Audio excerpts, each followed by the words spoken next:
എല്ലാവർക്കും ദിശ അക്കാഡമിയുടെ പുതിയൊരു വീഡിയോയിലേക്ക് സ്വാഗതം. അപ്പം റെയിൽവേ എക്സാമുകൾക്ക് വേണ്ടി പ്രിപ്പയർ ചെയ്യുന്നവർക്ക് വേണ്ടിയിട്ടാണ് ഇന്നത്തെ വീഡിയോ ഞാനിവിടെ ചെയ്യുന്നത്. എന്റെ പേര് അർച്ചന. നിങ്ങൾക്ക് എല്ലാവർക്കും അറിയാം, ബയോളജി എന്ന് പറയുന്നത് ജനറൽ സയൻസിൽ വരുന്ന ഒരു ടോപ്പിക്കാണ്. അപ്പം റെയിൽവേ എക്സാമുകൾക്ക് ജനറൽ സയൻസ് വളരെ ഇമ്പോർട്ടന്റ് ആയിട്ടൊരു ടോപ്പിക്കാണ്. അപ്പം എങ്ങനെ പഠിക്കണം, ബയോളജി ഒക്കെ കുറെ ഉണ്ട്, എങ്ങനെ പഠിക്കണം എന്നുള്ള ഒരു ഡൗട്ട് മാറുക എന്നുള്ളതാണ് ഇന്നത്തെ ഒരു ക്ലാസ്സിന്റെ ലക്ഷ്യം. അതേപോലെ തന്നെ നമ്മൾ എങ്ങനെ പഠിക്കണം, ഒരു ചാപ്റ്റർ എങ്ങനെയാണ് കവറപ്പ് ചെയ്യേണ്ടത് എന്നുള്ളൊരു മോഡൽ ക്ലാസ് നമ്മളിവിടെ ചെയ്യുന്നു. അപ്പം ക്ലാസ്സുകളെല്ലാം നല്ലപോലെ കാണുക, പ്രീവിയസ് ഇയർ ക്വസ്റ്റ്യൻസുകളെ അറ്റൻഡ് ചെയ്യുക, അതിൽ നിന്ന് കിട്ടുന്ന പോയിന്റ്സുകളെല്ലാം നോട്ട് ചെയ്ത് പഠിക്കുക. ഇതെല്ലാമാണ് നമുക്ക് ഒരു എക്സാം ക്രാക്ക് ചെയ്യാനുള്ള ഏറ്റവും നല്ല വഴി എന്ന് പറയാം. പ്രീവിയസ് ഇയർ ക്വസ്റ്റ്യൻ അനാലിസിസ് വളരെ ഇമ്പോർട്ടന്റ് ആണ്. അതേപോലെ തന്നെ നമ്മൾ ബേസിക് കണ്ടന്റുകൾ പഠിക്കുക എന്നുള്ളത്. അപ്പൊ റെയിൽവേ എക്സാമുകൾക്ക് നിങ്ങൾക്കറിയാം, റെയിൽവേ എക്സാമുകൾക്ക് ജനറൽ സയൻസില് ബയോളജിക്ക് നല്ല ഇമ്പോർട്ടൻസ് ഉണ്ട്. ടോപ്പിക്കും അതേപോലെ തന്നെ ഏതൊക്കെ ടോപ്പിക്സ് ആണ് നിങ്ങളൊരു പ്രിലിമിനറി സ്റ്റേജിൽ പഠിക്കേണ്ടത് അല്ലെങ്കിൽ ഏറ്റവും ഇമ്പോർട്ടന്റ് ആയിട്ട് നിങ്ങൾ പഠിച്ചിരിക്കേണ്ട കുറച്ച് ഏരിയാസ് ഇന്നത്തെ ക്ലാസ്സിൽ ഞാൻ പറയുന്നുണ്ട്. നമുക്ക് ക്ലാസ്സിലോട്ട് പോകാം. അപ്പൊ നമ്മുടെ ടോപ്പിക്കുകൾ എന്ന് പറയുന്നത് വളരെ ബേസിക് ആയിട്ടുള്ള നിങ്ങൾ പഠിച്ചിരിക്കേണ്ടതായിട്ടുള്ള കുറച്ച് ടോപ്പിക്കുകൾ ഞാൻ ഇവിടെ കൊടുത്തിട്ടുണ്ട്. അതിൽ ഒന്നാമത്തെ എന്ന് പറയുന്നത് സെല്ലാണ് അല്ലെ. സെല്ല്, കോശം എന്ന് പറയുന്ന ഒരു ഏരിയ, അത് ചെറിയൊരു ഏരിയ അല്ല, ഒരുപാട് ക്വസ്റ്റ്യൻസ് ചോദിക്കുന്ന ഒരു ഏരിയയാണ് സെല്ല്. സെല്ലുമായിട്ട് റിലേറ്റ് ചെയ്തിട്ടുള്ള ഫാക്ടുകളും സയന്റിസ്റ്റുകളും ഓരോ ചെറിയ ചെറിയ പോയിന്റ്സ് വരെ വളരെ ഇമ്പോർട്ടന്റ് ആയിട്ട് പഠിക്കേണ്ട ഒരു ഏരിയയാണ് സെല്ല് എന്ന് പറയുന്നത്. ഇനി ഈ സെല്ലുകളുടെ കുറച്ചും കൂടി അഡ്വാൻസ്ഡ് ഫോം ആയിട്ടുള്ള ടിഷ്യൂസും അതിന്റെ ടൈപ്സും സെല്ലിനോട് കൂടെ തന്നെ നമുക്ക് പഠിക്കാൻ പറ്റുന്ന ഏരിയയാണ് ടിഷ്യൂവിന്റെ രണ്ട് ടൈപ്സ്. അതിനുശേഷം അതുമായിട്ട് ബന്ധമില്ലെങ്കിലും എന്നാൽ എക്സാമിന് കൂടുതലായിട്ട് ക്വസ്റ്റ്യൻ ചോദിക്കുന്നതുമായിട്ടുള്ള ഏരിയയാണ് വൈറ്റമിൻസ്. വൈറ്റമിൻസും മിനറൽസുകളും അല്ലെ. വൈറ്റമിൻസിന്റെ ക്വസ്റ്റ്യൻസ് എങ്ങനെയാണ് ചോദിക്കുന്നതെന്ന് ചോദിച്ചു കഴിഞ്ഞാൽ വൈറ്റമിൻ ഡെഫിഷ്യൻസിയോ അല്ലെങ്കിൽ വൈറ്റമിൻസിന്റെ മറ്റു പേരുകളോ ഒക്കെ ആയിരിക്കും ചോദിക്കുന്നത്. കെമിക്കൽ നെയിം, ഡെഫിഷ്യൻസി ഡിസീസ്, അതുപോലെ തന്നെ ഏതൊക്കെ ഫുഡിനകത്താണ് ഈ വൈറ്റമിൻസ് അടങ്ങിയിരിക്കുന്നത്, ഇനി ഈ വൈറ്റമിൻസിന്റെ ഒക്കെ വേറെ പേരുകള്, നിക്നെയിംസ്, അങ്ങനെയുള്ള കുറെ ഫാക്ടറിയുണ്ട്. നമ്മൾ പഠിച്ചാൽ നമുക്ക് ഉറപ്പായിട്ടും കിട്ടുന്ന ഏരിയാസ് ആണ് കേട്ടോ. അപ്പം ഇങ്ങനെയുള്ള ക്വസ്റ്റ്യൻസ്, വൈറ്റമിൻസ് കാണാത്ത ക്വസ്റ്റ്യൻസ് വളരെ വിരളമാണ്. അത്രയും ഇമ്പോർട്ടന്റ് ആയിട്ടുള്ള ഒരു ഏരിയയാണ് ഈ വൈറ്റമിൻസ്. അതേപോലെ തന്നെ ഇമ്പോർട്ടന്റ് ആണ് ഹോർമോൺസുകളെ പറ്റിയുള്ളതാണ്. ഹോർമോൺസുകൾ എന്ന് പറയുമ്പോൾ ഈ ഹോർമോൺസുകൾ പ്രൊഡ്യൂസ് ചെയ്യുന്ന ഗ്ലാൻഡുകളെ പറ്റിയുള്ള പഠനം. ഹോർമോൺസുകൾ പ്രൊഡ്യൂസ് ചെയ്യുന്നത് നോർമൽ ഗ്ലാൻഡുകളല്ലാതെ ഒരു പ്രത്യേകതരം ഗ്ലാൻഡുകളാണ്. എന്നാൽ ആ പ്രത്യേകതരം ഗ്ലാൻഡുകൾ ഏതൊക്കെയാണ്, അവരുടെ പ്രത്യേകതകൾ, ഇങ്ങനെയുള്ള കാര്യങ്ങളാണ് നമ്മൾ ആ ഹോർമോൺസിനകത്ത് പഠിക്കുന്നത്. ഇനി അടുത്തത് ഹ്യൂമൻ ഫിസിയോളജി, വളരെ ഇമ്പോർട്ടന്റ് ആയിട്ടുള്ള ടോപ്പിക്കാണ്. ഈ ഫിസിയോളജി എന്ന് പറയുന്നത് ഒരുപാട് ഓർഗൻ സിസ്റ്റംസ് ചേർന്നതാണ്. അതിനകത്ത് ഡൈജസ്റ്റീവ് സിസ്റ്റം ഉണ്ട്, സർക്കുലേറ്ററി സിസ്റ്റം ഉണ്ട്, നെർവസ് സിസ്റ്റം ഉണ്ട്, സ്കെലിറ്റൽ സിസ്റ്റം ഉണ്ട്, റീപ്രൊഡക്റ്റീവ് സിസ്റ്റം ഉണ്ട്. അങ്ങനെ കുറെ കാര്യങ്ങൾ ഇമ്പോർട്ടന്റ് ആയിട്ട് നമ്മൾ നോക്കേണ്ടിയിരിക്കുന്നു. സർക്കുലേറ്ററി സിസ്റ്റം പഠിക്കുമ്പോൾ തന്നെ നമ്മൾ അതിനകത്ത് കുറച്ച് ഓർഗൻസ്, ഇതെല്ലാം പഠിക്കുമ്പോൾ തന്നെ മേജർ ഓർഗൻസിനെയൊക്കെ പറ്റി പഠിക്കുന്നത്. ഇത് കൂടാതെ ഹാർട്ട്, അതേപോലെ ഐ, ഇങ്ങനെയുള്ള ഓർഗൻസും നമ്മൾ എടുത്ത് പഠിക്കുന്നു. ബ്രെയിന്, ഇതെല്ലാം സെപ്പറേറ്റ് നമ്മൾ പഠിക്കേണ്ട കുറച്ച് കാര്യങ്ങളുണ്ട്. കാര്യം അങ്ങനെയും ക്വസ്റ്റ്യൻസ് ചിലപ്പോൾ ചോദിക്കും. അതേപോലെ തന്നെ ബ്ലഡും ബ്ലഡിന്റെ കമ്പോണൻസും.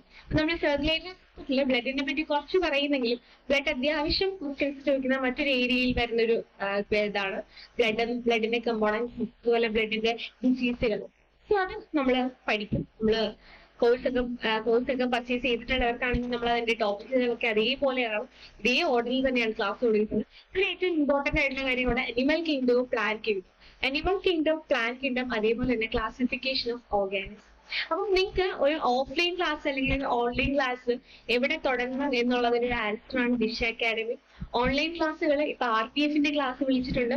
RPF ഓൺലൈൻ ക്ലാസ്സുകൾ 23 മാർച്ചിലാണ് സ്റ്റാർട്ട് ചെയ്യുന്നത്. റെയിൽവേ പ്രൊട്ടക്ഷൻ കോഴ്സിൽ ചേരാൻ താല്പര്യമില്ലെങ്കിൽ അതിനുവേണ്ടി പ്രിപ്പയർ ചെയ്യുന്ന കുട്ടികൾക്ക് നല്ലൊരു അവസരമാണ് ഈ ഓൺലൈൻ പ്ലാറ്റ്ഫോമുകൾ എന്ന് പറയുന്നത്. നിങ്ങൾക്ക് ജോലിയുള്ളവരും അല്ലെങ്കിൽ നിങ്ങൾ പഠിക്കുന്നവരും ആയിക്കോട്ടെ, നിങ്ങളുടെ സമയത്തിനനുസരിച്ച് ഡെയിലി കുറച്ച് സമയം നിങ്ങൾ മാറ്റി വെച്ച് കഴിഞ്ഞാൽ ഇതേപോലെ ഓൺലൈൻ ക്ലാസ്സുകൾ വഴി നിങ്ങൾക്ക് എന്ത് ചെയ്യാൻ പറ്റും, പ്രോപ്പർ ആയിട്ട് ക്ലാസ് കിട്ടും. നമുക്ക് ചിലപ്പോൾ എല്ലാ മാധ്യമങ്ങളും വഴി ഒരുപാട് ക്ലാസ്സുകൾ കിട്ടുമായിരുന്നു. പക്ഷെ ഇതെല്ലാം ഒരു അറേഞ്ച്മെന്റ് പ്രോപ്പർ ആയിട്ട് നമുക്ക് കിട്ടിയാൽ മാത്രമേ നമുക്കത് യൂസ് ചെയ്യാൻ പറ്റുള്ളൂ അല്ലെ. അപ്പൊ അങ്ങനെ ഒരു നിങ്ങൾക്ക് ഹെൽപ്പ് ചെയ്യുന്ന ഒരു ഇതാണ് ദിശ അക്കാഡമിയുടെ ആപ്ലിക്കേഷൻ. റെയിൽവേ RPF പുതിയ കോഴ്സാണ് 23 മാർച്ച് 2023 സ്റ്റാർട്ട് ചെയ്യുന്നത്.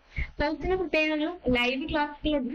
ലൈവ് ക്ലാസ്സുകൾ കഴിഞ്ഞതിന് ശേഷം അതേ ക്ലാസ്സിന്റെ റെക്കോർഡഡ് സെഷൻസ് ആ ആപ്ലിക്കേഷനകത്ത് നമുക്ക് അവൈലബിൾ ആണ്. ഓൺലൈൻ മെന്ററിംഗ് ഉണ്ടാവും. അതായത് നമ്മൾ ഓഫ്ലൈൻ സെന്ററുകളിൽ എങ്ങനെയാണോ കുട്ടികൾക്ക് സ്പെഷ്യൽ ആയിട്ടുള്ള ഒരു എന്താണ് മെന്റർഷിപ്പ് കൊടുക്കുന്നത്, അതേപോലെ തന്നെ ഓൺലൈനിൽ ഒരു മെന്റർഷിപ്പ് നിങ്ങൾക്ക് പ്രൊവൈഡ് ചെയ്യും. പ്രീവിയസ് ഇയർ ക്വസ്റ്റ്യൻ പേപ്പറുകളുടെ വർക്ക്ഔട്ട് സെഷൻസുകൾ ഉണ്ടാവും. അതേപോലെ തന്നെ സ്റ്റഡി മെറ്റീരിയൽസുകൾ പ്രൊവൈഡ് ചെയ്തതാണ്. അപ്പൊ നിങ്ങൾക്ക് March 23 ഈ കോഴ്സ് നിങ്ങൾക്ക് പർച്ചേസ് ചെയ്ത് കഴിഞ്ഞാൽ 7,999 രൂപയുടെ ഈ കോഴ്സ് വെറും 3,999 രൂപയ്ക്ക് പർച്ചേസ് ചെയ്യാൻ പറ്റും. അതായത് ഏർലി ബേർഡ് ഓഫർ എന്നാണ് പറയുന്നത്. നിങ്ങൾ ഒരുപാട് ആലോചിച്ച് നിൽക്കാതെ നേരത്തെ ചെയ്താൽ നിങ്ങൾക്ക് ഇത്രയും പൈസയുടെ എന്തുണ്ട് ലാഭം ഉണ്ട്. നമുക്ക് കുറച്ച് പൈസയിൽ നമുക്കൊരു കോഴ്സ് കിട്ടുന്നത് വലിയ കാര്യമല്ല. പിന്നെ നിങ്ങൾക്ക് ഇതേപോലെ എന്ത് ഡൗട്ട് ഉണ്ടെങ്കിലും ചോദിക്കാൻ ഓൺലൈൻ മെന്റർ സെഷൻസുകൾ അവൈലബിൾ ആണ്. RPSനും മാത്രമല്ല ALP ടെക്നീഷ്യനും അതുപോലെ തന്നെ RRB, RPF, NTPC റെക്കോർഡിംഗ് ക്ലാസ്സുകളുണ്ട്. അതുകൂടാതെ ഫൗണ്ടേഷൻ കോഴ്സ് എന്ന് പറഞ്ഞ കോഴ്സ്, അതായത് നിങ്ങളുടെ ബേസ് ക്ലിയർ ആകുന്ന കാര്യമാണ് ഈ ഫൗണ്ടേഷൻ കോഴ്സിൽ പ്രൊവൈഡ് ചെയ്യുന്നത്. മാത്സ് ആണെങ്കിലും സയൻസ് ആണെങ്കിലും GK ബാക്കി എല്ലാ ടോപ്പിക്കുകളും റീസണിങ്ങും ഇംഗ്ലീഷിനും ഒക്കെ നിങ്ങൾക്ക് ഒരു ബേസ് കിട്ടും. പിന്നെ SSC CGL 2024 പുതിയ ബാച്ചുകളും ഉണ്ട്. അപ്പൊ നിങ്ങൾ ജോയിൻ ചെയ്യുക. ഇതായിട്ട് റെക്കോർഡഡ് ക്ലാസ്സുകളുണ്ട്. നിങ്ങൾ തുടങ്ങുന്ന ദിവസം പോലെ നിങ്ങൾക്ക് എന്ത് ചെയ്യാം, ഓരോ ദിവസവും ഓരോ വീഡിയോ എന്നുള്ള രീതിയിൽ എക്സാം വരെ നിങ്ങൾക്ക് നന്നായിട്ട് എക്സാം പഠിപ്പിച്ച് നമുക്ക് കുറച്ചും കൂടി എന്ത് ചെയ്യാം സ്പീഡിൽ എത്തും. തുടക്കം നിങ്ങൾക്ക് പഠിക്കാൻ പറ്റിയ ഒരു സെക്ഷൻ തന്നെയായിരിക്കും ഈ ആപ്ലിക്കേഷൻ എന്ന് പറയുന്നത്. നിങ്ങൾക്ക് എല്ലാവർക്കും ഹെൽപ്ഫുൾ ആയിരിക്കും. അല്ലെങ്കിൽ നിങ്ങളുടെ ഫ്രണ്ട്സിന് ആർക്കെങ്കിലും ഇതേപോലെ പഠിക്കണം, ഓൺലൈനായിട്ട് പഠിക്കാൻ താല്പര്യം ഉണ്ടെങ്കിൽ അവർക്കും ഈ നമ്പറുമായിട്ട് നിങ്ങൾ കോൺടാക്ട് ചെയ്താൽ മതി. ഇത്രയും കാര്യങ്ങളാണ് നമ്മൾ ആപ്ലിക്കേഷനെ പറ്റി പറയുന്നത്. ഇനി നമുക്ക് നമ്മുടെ കോഴ്സിനെ നമ്മുടെ ബയോളജി സെഷൻസിൽ ഒരു ജനറൽ ഐഡിയ ഈ വീഡിയോയിൽ നിന്ന് നിങ്ങൾക്ക് കിട്ടും. അപ്പം ബയോളജി എന്ന് പറയുന്നത് ശരിക്കും 2 പാർട്ടായിട്ട് നമുക്ക് എടുക്കാം അല്ലെ. സുവോളജിയും ഉണ്ട്, ബോട്ടണിയും ഉണ്ട്. സുവോളജിയിൽ നമ്മൾ പറയുന്നത് ആരെ പറ്റിയായിരിക്കും? അനിമൽസിനെ പറ്റിയായിരിക്കും അല്ലെ. അനിമൽസ് ആണ് അതിനകത്ത് കൂടുതലായിട്ട് വരുന്നത്. ബോട്ടണിയിൽ നമ്മൾ പറയുന്നത് പ്ലാന്റ്സുകളായിരിക്കും. മെയിനായിട്ട് നമുക്ക് ഇങ്ങനെയാണ് ക്ലാസിഫൈ ചെയ്യുന്നത്. ചെറിയ ക്ലാസ് തൊട്ട് നിങ്ങൾ ഈ ക്ലാസിഫിക്കേഷൻ അറിയാമല്ലോ. ഇനി നമ്മൾ ആദ്യമായിട്ട് പഠിക്കുന്ന ഒരു പോയിന്റ് കൂടിയാണ് പ്ലാന്റ്സുകളെ പറ്റി പഠിക്കുന്ന ബ്രാഞ്ച് ബോട്ടണിയാണ്. പക്ഷെ പ്ലാന്റ്സ് ബോട്ടണിയുടെ ഫാദർ ആരാണ്? തിയോഫ്രാസ്റ്റസ് ആണ് ബോട്ടണിയുടെ ഫാദർ എന്ന് പറയുന്നത്. സോളജി എന്ന് പറയുന്നത് ജന്തുശാസ്ത്രമാണ്. അനിമൽസിനെ പറ്റിയാണ് നമ്മൾ ഡിസ്കസ് ചെയ്യുന്നത്. അനിമൽസ് അല്ലെങ്കിൽ സോളജിയുടെ ഫാദർ എന്ന് അറിയപ്പെടുന്നത് അരിസ്റ്റോട്ടിലാണ്. അപ്പൊ ഈ 2 കാര്യങ്ങൾ മനസ്സിലാക്കിയിട്ട് വേണം നമ്മൾ ചാപ്റ്ററിലോട്ട് വരാൻ. ഏറ്റവും ഇമ്പോർട്ടന്റ് ആയിട്ടുള്ള സെൽ എന്ന് പറയുന്ന ചാപ്റ്ററിലോട്ടാണ് നമ്മൾ ആദ്യമായിട്ട് പോകുന്നത്. സെല്ലിനെ പറ്റി പറയുകയാണെങ്കിൽ സെല്ല് നമ്മളൊരു വീട് വെക്കുമ്പോൾ അതിന്റെ ഏറ്റവും ബേസിക് ആയിട്ടുള്ള ഘടകമാണല്ലേ കല്ലെന്ന് പറയുന്നത്. കല്ലുകൾ ഇങ്ങനെ അടുക്കി വെച്ച് സിമെന്റ് ചേർത്തിട്ട് ഒരു വീട് എങ്ങനെ വെക്കണം. അപ്പൊ ആ ഒരു സെക്ഷനിൽ ഒരു കല്ലിന് എന്തോ ഒരു ഇമ്പോർട്ടൻസ് ഉണ്ടെന്ന് നമുക്കറിയാം അല്ലെ. അതാണ് അതിന്റെ ബേസ് എന്ന് പറയുന്നത്. ഇതേപോലെ ഒരു ലിവിങ് ഓർഗാനിസത്തിന്റെ കേസിൽ, ഒരു ലിവിങ് ബീയിങ്ങിന്റെ കേസിൽ, അത് പ്ലാന്റ് ആയിക്കോട്ടെ അനിമൽസ് ആയിക്കോട്ടെ ജീവനുള്ള ഏത് വസ്തുക്കളായിക്കോട്ടെ, അതിന്റെ ബിൽഡിംഗ് ബ്ലോക്കുകൾ എന്നറിയപ്പെടുന്ന ആൾക്കാരാണ് ഈ സെൽ എന്ന് പറയുന്നത്. സെല്ല് ശരിക്കും എന്താണ്? ബിൽഡിംഗ് ബ്ലോക്സുകളാണ്. എന്തിനെ ബിൽഡ് ചെയ്യുന്നു? ഒരു ലിവിങ് സിസ്റ്റത്തിനെ ബിൽഡ് ചെയ്യുന്നു, ഒരു ലിവിങ് ഓർഗാനിസത്തിനെ എന്ത് ചെയ്യുന്നു? ബിൽഡ് ചെയ്തിരുന്നു. സെല്ലിനെ പറ്റി പഠിക്കുന്ന ബയോളജിയുടെ ബ്രാഞ്ചിനെ പറയുന്ന പേരാണ് സൈറ്റോളജി. സൈറ്റോളജി എന്നൊരു ബ്രാഞ്ച് ഉണ്ട്. ആ സൈറ്റോളജിയിൽ മെൻഷൻ ചെയ്യുന്ന ആരെ പറ്റിയാണ്? സെല്ലിനെ പറ്റിയാണ്. സെൽ എന്താണെന്ന് ചോദിച്ചു കഴിഞ്ഞാൽ സെല്ല് ബേസിക് ആയിട്ടുള്ള functional and structural unit of life എന്നാണ് അറിയപ്പെടുന്നത്. അത് ബേസിക് ആയിട്ട് സ്ട്രക്ചറൽ പരമായിട്ടും ഫങ്ഷണൽ പരമായും ബേസിക് ആയിട്ടുള്ള യൂണിറ്റ് ആണ് സെൽ എന്ന്. വളരെ മൈന്യൂട്ട് ആയിട്ടുള്ള കാണാൻ പോലും പറ്റാത്തത്ര ചെറിയ സൈസാണ് സെല്ലിനുള്ളത്. ഇനി സെല്ലുമായിട്ട് ബന്ധപ്പെട്ട് നിങ്ങൾ അറിഞ്ഞിരിക്കേണ്ട കുറച്ച് സയന്റിസ്റ്റ് ആണ്. ഫസ്റ്റ് നമ്മൾ പഠിക്കുന്നത് റോബർട്ട് ഹുക്കിനെ പറ്റിയാണ്. റോബർട്ട് ഹുക്ക് 1665 ആദ്യമായിട്ട് സെൽ എന്നുള്ളൊരു കൺസെപ്റ്റ് കൊണ്ടുവരുന്നത്. അദ്ദേഹത്തിന്റെ മൈക്രോസ്കോപ്പില് ഡെവലപ്ഡ് ആയിട്ടുള്ള മൈക്രോസ്കോപ്പ് അല്ല, അതില് ഒരു കോർക്ക് സെല്ല് ഒബ്സർവ് ചെയ്യായിരുന്നു. കോർക്ക് സ്ലൈസ് ആയിട്ട് ഒബ്സർവ് ചെയ്തുകൊണ്ടിരുന്ന സമയത്തും ആ കോർക്കില് അദ്ദേഹം അദ്ദേഹത്തിന് കുറച്ച് കാര്യങ്ങൾ കാണാൻ പറ്റും. അപ്പം അദ്ദേഹം ഇങ്ങനെയാണ് കണ്ടത്. ആ കോർക്ക് സെല്ലില് കുറെ കമ്പാർട്ട്മെന്റ് ആയിട്ട് ഇരിക്കും. അപ്പൊ ഈ കമ്പാർട്ട്മെന്റിനെ അദ്ദേഹം സെല്ലുലയിൽ നിന്ന് വിളിച്ചു. പിന്നെ ഈ സെല്ലുലയിൽ നിന്ന് എന്തായി? സെല്ലുണ്ട്.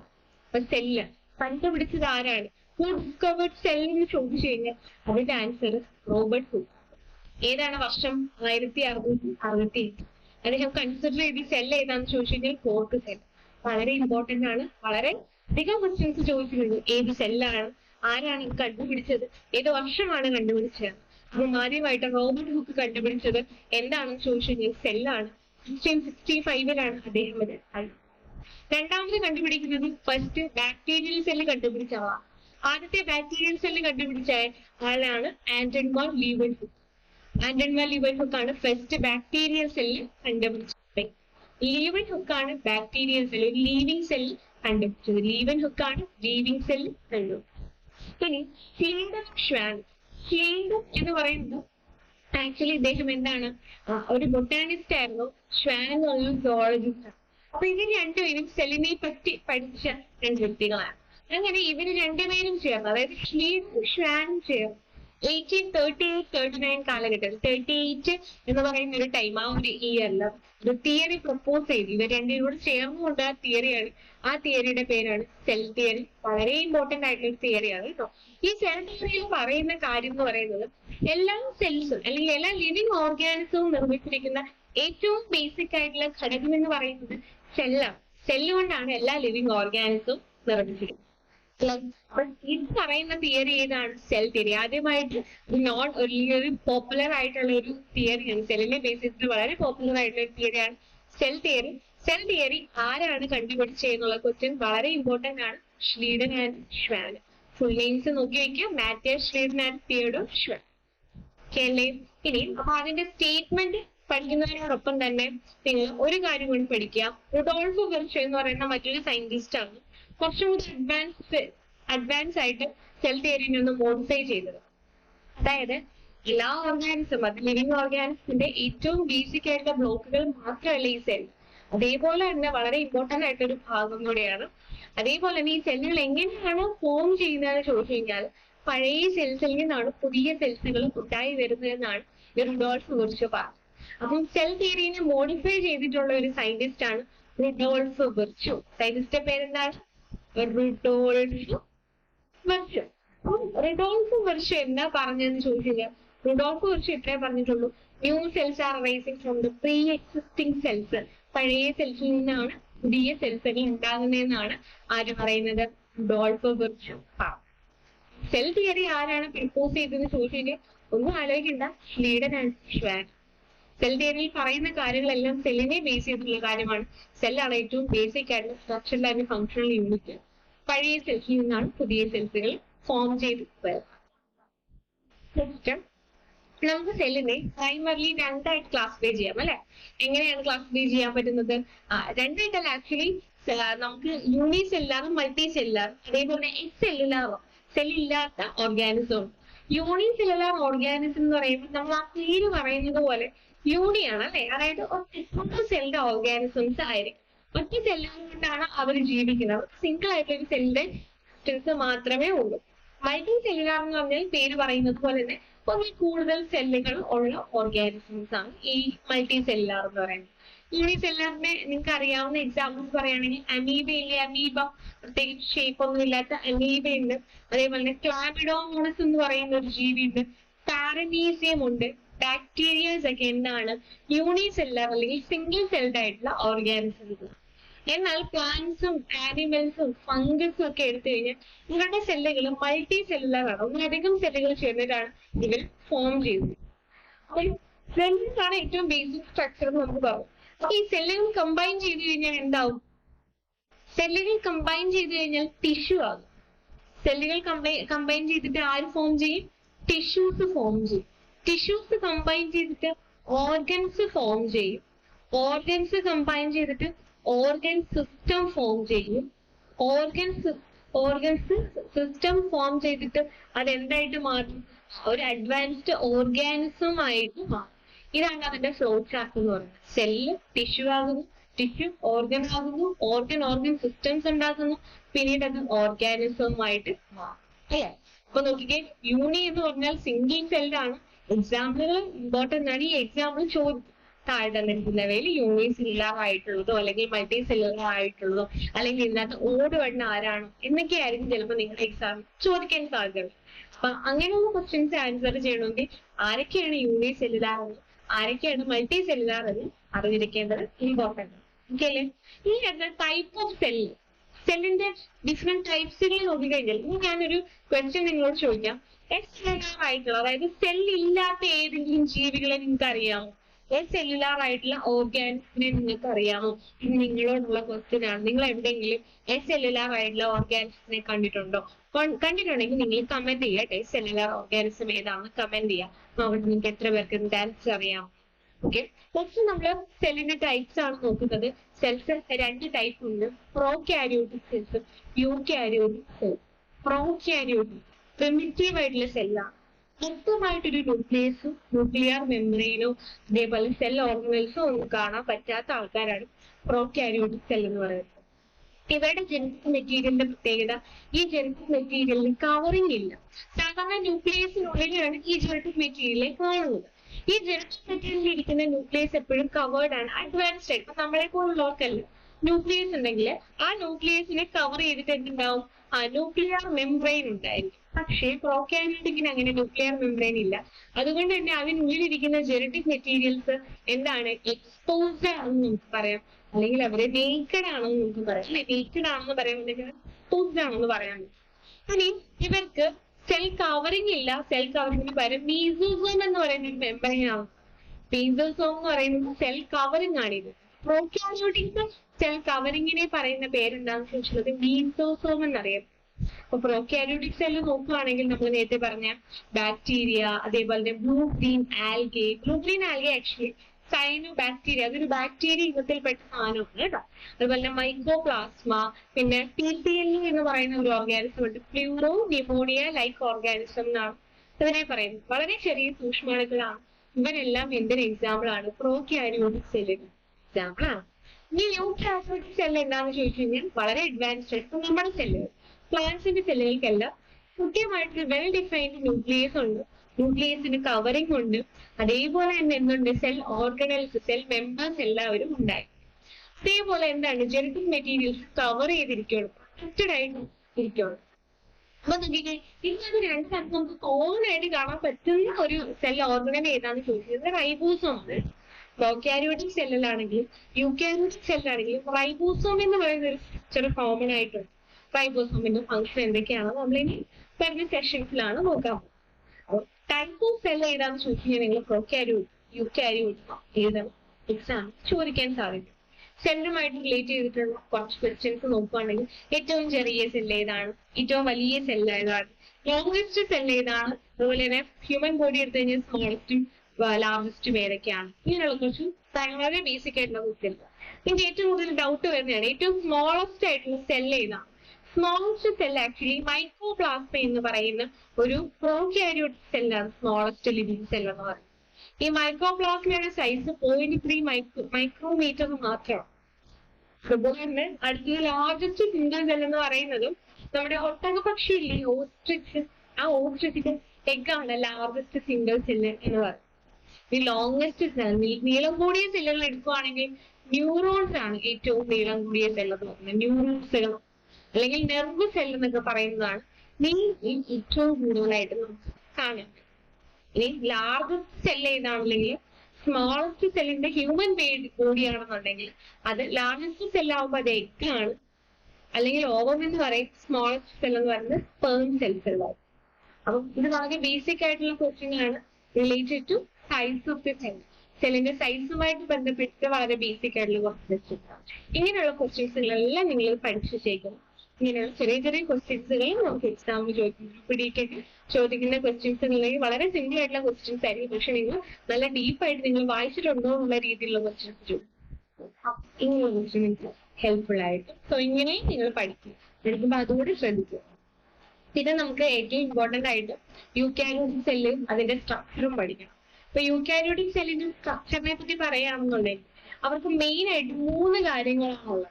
ഒരു സെൽ ബോൾ ഉണ്ടായിരിക്കും, ഒരു സെൽ മെംബ്രെയിൻ ഉണ്ടായിരിക്കും, പ്രോട്ടോപ്ലാസം എന്ന് പറഞ്ഞൊരു സ്ട്രക്ചർ ഉണ്ടായിരിക്കും.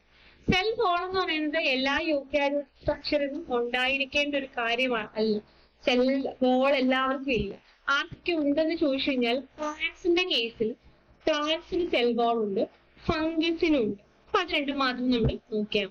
അപ്പൊ പ്ലാന്റ്സിനും സെൽ ബോൾ ഉണ്ട്, അതേപോലെ തന്നെ ഫംഗസിനും സെൽ ബോൾ ഉണ്ട്. സെൽ മെംബ്രെയിൻ എന്ന് വെച്ചാൽ എല്ലാ യൂകാരിയോട്ടിക് സെല്ലിന്റെയും എന്താണ് ഒരു പ്രത്യേകതയാണ്. യൂകാരിയോട്ടിന്റെയും പ്രത്യേകതയാണ് എന്ന് പറയുന്നത് സെൽ മെംബ്രെയിൻ എല്ലാവർക്കും ഉണ്ട്. പ്രോട്ടോപ്ലാസം അതേപോലെ തന്നെ നമുക്ക് എല്ലാവർക്കും കാണും. പക്ഷെ സെൽ വാൾ എല്ലാവർക്കും കാണില്ല. ആർക്ക് ആബ്സെന്റ് ആണ്? അനിമൽ സെല്ലിന് ആബ്സെന്റ് ആണ്. അനിമലില് ആബ്സെന്റ് ആണ് ഈ സെൽ വാൾ. ഇടയ്ക്കിടയ്ക്ക് ചോദിക്കും, ഓപ്ഷൻ തന്നിട്ട് ഇതിൽ ആനിമൽ സെല്ലിൽ ഇല്ലാത്ത ആൾ ആരാണെന്നുള്ള രീതിയിൽ ചോദിച്ചിട്ട് ഓപ്ഷനിൽ എന്ത് കാണും? Cell wall. അവർ ശ്രദ്ധിച്ച് ആൻസർ ചെയ്തു. സെൽ വാൾ എന്തിനാ സഹായിക്കുന്നതെന്ന് ചോദിച്ചു കഴിഞ്ഞാൽ ഇവരുടെ ഡ്യൂട്ടി. നമ്മള് ഒരു പുറത്ത് നിൽക്കുന്ന ഒരാൾ നമ്മൾ എന്തിനാണ് സഹായിക്കുന്നത്? പ്രൊട്ടക്ഷൻ ആയിരിക്കും. നമ്മുടെ പുറമെ നിന്ന് സഹായിക്കുന്ന ആൾ പ്രൊട്ടക്ഷൻ ആയിരിക്കും മെയിൻ ആയിട്ട് ചെയ്യും. ഇത് ആക്ച്വലി ഒരു മെക്കാനിക്കൽ സപ്പോർട്ട് അല്ലെങ്കിൽ മെക്കാനിക്കൽ ഡാമേജിൽ നിന്നുള്ള പ്രൊട്ടക്ഷൻ പ്രൊവൈഡ് ചെയ്യുക എന്നുള്ളതാണ് ഈ സെൽ വാളിന്റെ മെയിൻ ഡ്യൂട്ടി. ഈ പ്രൊട്ടക്ഷൻ ഫ്രം മെക്കാനിക്കൽ ഡാമേജ് ആണ്. ഇതൊരു നോൺ ലിവിംഗ് ആയിട്ടുള്ള റിജിഡ് ആയിട്ടുള്ള സ്ട്രക്ചറാണ്. ജീവനുള്ളതാണോ? അല്ല. വളരെ കട്ടി കൂടിയ റിജിഡ് ആയിട്ടുള്ള സ്ട്രക്ചറാണ് ഈ സെൽ വാൾ എന്ന് പറയുന്നത്. പ്ലാന്റ്സിന്റെ സെൽ വാൾ ആണെങ്കിൽ സെല്ലുലോസും പെക്റ്റിൻസും കൊണ്ടാണ് നിർമ്മിച്ചിരിക്കുന്നത്. എന്തുകൊണ്ടാണ്? സെല്ലുലോസും പെക്റ്റിൻ കൊണ്ടാണ് നമ്മുടെ പ്ലാന്റ്സിന്റെ സെൽ വാൾ നിർമ്മിച്ചിരിക്കുന്നത്. അതേപോലെ ഫംഗസിന്റെ സെൽ വാൾ നിർമ്മിച്ചിരിക്കുന്നത് എന്തുകൊണ്ടാണെന്ന് ചോദിച്ചു കഴിഞ്ഞാൽ ഫംഗസിന്റെ സെൽ വാൾ നിർമ്മിച്ചത് കൈറ്റിൻ എന്ന് പറയുന്ന ഒരു സബ്സ്റ്റൻസ് കൊണ്ടാണ്. ഇനി യൂക്കാരിയോട്ടിക് സെൽ അല്ലെങ്കിൽ പോലും ചില ബാക്ടീരിയസിൽ സെൽ വാൾ എക്സിബിറ്റ് ചെയ്യും. അപ്പൊ ഇങ്ങനെയുള്ള വാൾ സെൽ വാൾ എന്ന് പറയുന്നത് പെപ്റ്റിഡോ ഗ്ലൈക്കൻ കൊണ്ട് നിർമ്മിച്ചതാണ്. നോക്കിക്കേ, പ്ലാന്റ്സിനും സെല്ലുലോസും പെക്റ്റിനുമാണ്. ഫംഗസിനും കൈറ്റിനും ബീറ്റാ ഗ്ലൂക്കോൺ. മെയിൻലി നമ്മൾ കൈറ്റിന് ഓർത്ത് വെച്ചാൽ മതി. Bacterial cell wall is made up of peptidoglycan എന്നുള്ളതാണ് ഇമ്പോർട്ടന്റ് ആയിട്ടുള്ളത് കേട്ടോ. അപ്പൊ അത് അഡീഷണൽ ആയിട്ട് നിങ്ങൾ നോട്ട് ചെയ്ത് പഠിക്കേണ്ടതാണ്. പ്ലാന്റ് സെൽ വാളും അതുപോലെ ഫംഗൽ സെൽ വാളും ഇമ്പോർട്ടന്റ് ആണ്. എന്താണ് സെൽ വാള്? എന്തിന്റെ കമ്പോണൻസ് ആണ് സെൽ വാളിൽ ഉള്ളതെന്ന് എക്സാമിന് ചോദിക്കും. ഡീറ്റെയിൽഡ് ആയിട്ട് നിങ്ങൾ എന്ത് ചെയ്യണം? പഠിക്കേണ്ട ഒരു ഏരിയയാണ് ഈ സെൽ വാൾ എന്ന് പറയുന്നത്. ഇമ്പോർട്ടന്റ് ആണ്, പഠിക്കുക. നെക്സ്റ്റ് നമ്മൾ നോക്കുന്നത് സെൽ മെംബ്രെയിൻ ആണ്. ഞാൻ പറഞ്ഞില്ലേ, എല്ലാ യൂക്കാരിയോട്ടിക് സെല്ലിനും എന്തുണ്ട്? Cell membrane. സെൽ മെംബ്രെയിൻ എന്ന് പറയുന്നത് എന്താണ്? യൂക്കാരിയോട്ടിക് സെൽ സ്ട്രക്ചറിന്റെ ഒരു കോമൺ ഫീച്ചർ ആയിട്ട് പറയുന്നതാണ്. സെൽ വാൾ ഉള്ളവർക്കും സെൽ മെംബ്രെയിൻ ഉണ്ട്. അപ്പൊ സെൽ വാൾ എന്ന് പറഞ്ഞൊരു അഡീഷണൽ പ്രൊട്ടക്റ്റീവ് ലെയർ ആണ്. അനിമൽ സെല്ലിന്റെ കേസ് ഔട്ടർമോസ്റ്റ് കവറിംഗ് എന്ന് പറയുന്ന ആരാണ്? ഈ സെൽ മെംബ്രെയിൻ. അപ്പൊ ഒരു സെല്ലായി കഴിഞ്ഞാൽ ആ സെല്ലിനകത്ത് ആരെ കാണാൻ പറ്റും? ഓർഗനൽസിനെ നമുക്ക് കാണാൻ പറ്റും. ഓർഗനൽസ് എന്ന് പറയാം, അല്ലെങ്കിൽ സെൽ മെമ്പേഴ്സ് എന്ന് നമുക്ക് പറയാം. ഓക്കെ അല്ലെ? സെൽ മെമ്പറിന്റെ മറ്റൊരു പേര് ചോദിച്ചു കഴിഞ്ഞാൽ അത് ഏതാണെന്ന് ചോദിച്ചാൽ അത് പ്ലാസ്മ മെംബ്രെയിൻ. സെൽ മെംബ്രെയിന്റെ മറ്റൊരു പേര് എന്താണ്? പ്ലാസ്മ മെംബ്രെയിൻ ആണ്. എന്തുകൊണ്ടാണ് ഈ സെൽ മെംബ്രെയിൻ നിർമ്മിച്ചിരിക്കുന്നതെന്ന് ചോദിച്ചു കഴിഞ്ഞാൽ അത് ഫോസ്ഫോലിപ്പിഡ്സ് ബൈലെയർ കൊണ്ടാണ്. ഫോസ്ഫോലിപ്പിഡിന്റെ 2 ലെയേഴ്സ് ആണ് ആർക്കുള്ളത്? നമ്മുടെ ഈ സെൽ മെംബ്രെയിൻ ഉള്ളത്. ഫോസ്ഫറസിന്റെ ലിപ്പിഡ്സിന്റെ കൂടെ മിക്സ്ചർ ആണ് ഫോസ്ഫോലിപ്പിഡ്സ്, കോമ്പൗണ്ട് ആണ്. ഈ ഫോസ്ഫോലിപ്പിഡ്സ് ബൈലെയർ കൊണ്ടാണ് നമ്മൾ സെൽ മെംബ്രെയിൻ എന്ത് ചെയ്തത്? നിർമ്മിച്ചിരിക്കുന്നത്. ഇത് വളരെ തിന്നാണ്, അതേപോലെ വളരെ ഇലാസ്റ്റിക് ആണ്, ലിവിംഗ് ആണ്, double layered. Thin and elastic ആണ്, ലിവിംഗ് സ്ട്രക്ചർ ആണ്. ആരെ പോലെ അല്ല എന്നാ പറയുന്നത്? സെൽ വാളിനെ പോലെ അല്ല, ഇവർ കുറച്ചും കൂടി എന്താണ്? ലിവിംഗ് സ്ട്രക്ചർ ആയിരുന്നു. അതേപോലെ തന്നെ ഇവർക്ക് പെർമിയബിലിറ്റി ഉണ്ട്. ആൾക്കാരെ കടത്തിവിടാൻ ട്രാൻസ്പോർട്ടേഷൻ എബിലിറ്റി ഉള്ള ആൾക്കാരെ കൂടിയാണ് ഈ സെൽ മെംബ്രെയിൻ എന്ന് പറയുന്നത്. ഒരു സെൽ ആണെങ്കിൽ ആ സെല്ലിൽ എന്തുണ്ടാവും? സെൽ മെംബ്രെയിൻ കാണും. ആ സെൽ മെംബ്രെയിൻ ഉള്ളിൽ ആര് കാണും? ഈ സെൽ ഓർഗനൽസ്. ക്ലിയർ അല്ലേ? Last one protoplast. ഈ ടേം ഇൻട്രൊഡ്യൂസ് ചെയ്തത് 1839 പർക്കിൻജി എന്ന് പറയുന്ന ഒരു സയന്റിസ്റ്റ് ആണ്. ആക്ച്വലി പ്രോട്ടോപ്ലാസം എന്ന് പറയുന്നത് നമ്മുടെ സെല്ലിനുള്ളിലുള്ള എല്ലാ ഭാഗങ്ങളെയും കളക്റ്റീവ് ആയിട്ട് പറയുന്ന പേരാണ് പ്രോട്ടോപ്ലാസം. പ്രോട്ടോപ്ലാസം എന്ന് പറയുന്നത് സെല്ലിനുള്ളിലുള്ള കംപ്ലീറ്റ് ആയിട്ടുള്ള സ്ട്രക്ചറാണ്. ഇതില് നമ്മുടെ സെല്ലിനുള്ളിലെ ന്യൂക്ലിയസ് എന്ന് പറയുന്ന സ്ട്രക്ചറിനെ മാറ്റി നിർത്തി കഴിഞ്ഞാൽ അത് പിന്നെ സൈറ്റോപ്ലാസം ആകും. അതായത് പ്രോട്ടോപ്ലാസം എന്ന് പറയുന്നത് ന്യൂക്ലിയസും ന്യൂക്ലിയസിനെ ചുറ്റിപ്പറ്റി ബാക്കി എല്ലാ ഓർഗനൽസും ഉള്ള ഒരു ലിക്വിഡി ഏരിയയാണ് ഈ പ്രോട്ടോപ്ലാസം എന്ന് പറയുന്നത്. ഇവിടെ നിന്ന് നമ്മൾ ന്യൂക്ലിയസിനെ എടുത്ത് മാറ്റി കഴിഞ്ഞാൽ, ന്യൂക്ലിയസിനെ മാറ്റി നിർത്തി കഴിഞ്ഞാൽ പിന്നെ അതിനെ എന്ത് പേരിലാണ് നമ്മൾ അറിയപ്പെടുന്നത്? സൈറ്റോപ്ലാസം എന്നാണ് അറിയപ്പെടുന്നത്. ഏത് പേരാണ് അറിയപ്പെടുന്നത്? സൈറ്റോപ്ലാസം ആണ്. സൈറ്റോ ഇങ്ങനെ ചോദിക്കും, സൈറ്റോപ്ലാസവും എന്തും കൂടി ചേർന്നിട്ടാണ് ന്യൂക്ലിയസ് എന്തുണ്ടായത്? പ്രോട്ടോപ്ലാസം ഉണ്ടായത്. അല്ലെങ്കിൽ പ്രോട്ടോപ്ലാസം ന്യൂക്ലിയസിനെ മാറ്റി നിർത്തി കഴിഞ്ഞാൽ കിട്ടുന്ന സാധനം എന്താണ്? സൈറ്റോപ്ലാസം. ഈ സൈറ്റോപ്ലാസിനകത്താണ് നമ്മുടെ ഈ എല്ലാ സെൽ ഓർഗനൽസും എന്ത് ചെയ്യുന്നത്? ആ എല്ലാ സെൽ ഓർഗനൽസിനെയും നമുക്ക് കാണാൻ പറ്റുന്നത്. സെൽ ഓർഗനൽസ് എന്ന് വെച്ചാൽ സെല്ലിലെ മെമ്പേഴ്സിനെ എല്ലാം കാണാൻ. ക്ലിയർ അല്ലേ? അപ്പൊ സൈറ്റോപ്ലാസവും ന്യൂക്ലിയസും കൂടി ചേർന്നതാണ് പ്രോട്ടോപ്ലാസം എന്ന് പറയുന്നത്. ഇനി നമുക്ക് സെൽ ഓർഗനൽസ് ഏതൊക്കെയാണ്? അപ്പൊ ഈ ഇത് നമ്മൾ നോക്കിയതിൽ നിന്നും ഇതിനകത്ത് വളരെ ബേസിക് ആയിട്ടുള്ള സ്ട്രക്ചേഴ്സും കാര്യങ്ങളൊക്കെ നമ്മൾ നോക്കണം. ഇനിയും സെൽ ഓർഗനൽസ് അല്ലെങ്കിൽ സെൽ മെമ്പേഴ്സിനെ പറ്റിയാണ് നമ്മൾ നോക്കുന്നത്. സെൽ ഓർഗനൽസ് അല്ലെങ്കിൽ സെൽ മെമ്പേഴ്സിനെ. സെൽ ഓർഗനൽസിനെ പറ്റി നോക്കുകയാണെങ്കിൽ ഫസ്റ്റ് സെൽ ഓർഗനൽ ആണ് മൈറ്റോകോൺട്രിയ. നമ്മൾ പഠിക്കുന്ന ഫസ്റ്റ് സെൽ ഓർഗനലിന്റെ പേരാണ് മൈറ്റോകോൺട്രിയ എന്ന് പറയുന്നത്. Power house of the cell എന്നാണ് ഈ മൈറ്റോകോൺട്രിയയെ അറിയപ്പെടുന്നത്. ഈ ടേം മൈറ്റോകോൺട്രിയ കണ്ടുപിടിച്ചത് ആൽബർട്ട് വോൺ കൊള്ളിക്കർ ആണ്. ആക്ച്വലി മൈറ്റോകോൺട്രിയയുടെ പേര് ബയോബ്ലാസ്റ്റ് എന്നായിരുന്നു നേരിട്ട്. ഒരുപാട് സയന്റിസ്റ്റ് ഇങ്ങനെ ഒരു ഡിസ്കവറി എടുത്തു. നമ്മൾ ഏറ്റവും കൂടുതൽ ലേറ്റസ്റ്റ് ആയിട്ട് പഠിക്കുന്ന കൊള്ളിക്കറിന്റെ പേര് വെച്ചിട്ടാണ് മൈറ്റോകോൺട്രിയ എന്ന് പറയുന്നത്. ഓക്കെ അല്ലേ? Mitochondria Albert von Kolliker. ഇത് എത്ര ലെയർ ഉണ്ടെന്ന് ചോദിച്ചാൽ ആക്ച്വലി ഇത് 2 ലെയർ ഉണ്ട്. അപ്പൊ ഔട്ടർ മോസ്റ്റ് ഒരു ലെയറും ഉണ്ട്, ഇതിനെ കൂടാതെ ഇന്നറിന്റെ ഒരു ലെയർ ഉണ്ട്. ഇതാ നമ്മൾ ഈ പിക്ചറിൽ നോക്കിയാൽ നമുക്ക് മനസ്സിലാവും.